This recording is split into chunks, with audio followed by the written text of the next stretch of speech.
Јавното претпријатие Солидарност од Виница во 2020 година ќе го збогати возниот парк со набавка на 2 нови возила. Претпријатието ќе добие 2 нови камиона, еден за собирање на смет и камион со кран за подигање на контейнери, како и нови 170 контейнери кои ќе бидат поставени на територијата на општина Виница.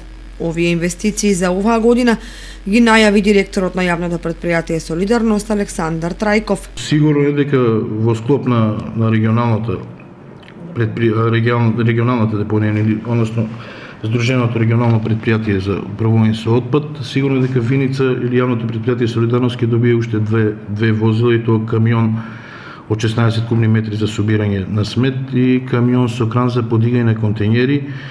И исто така јавното претпријатие Солидарност или општина Виница треба да добие 170 контейнери во склоп на ова регионална депонија.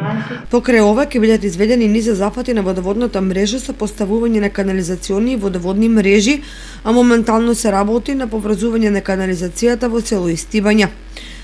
На последната седница на Советот на општина Виница советниците донесоа одлука и за задолжување на сите правни и физички лица кои што градат нови објекти да изведат потврда, информираше Трајков.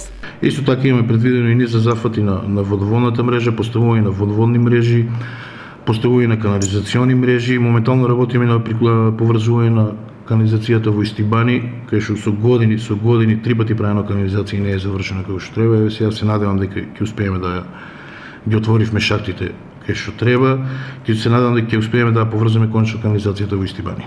Јавното претпријатие Солидарност веќе работи и на нова парцела на православните гробишта, при што веќе е поставена вода, останува уште процес на оградување на просторот.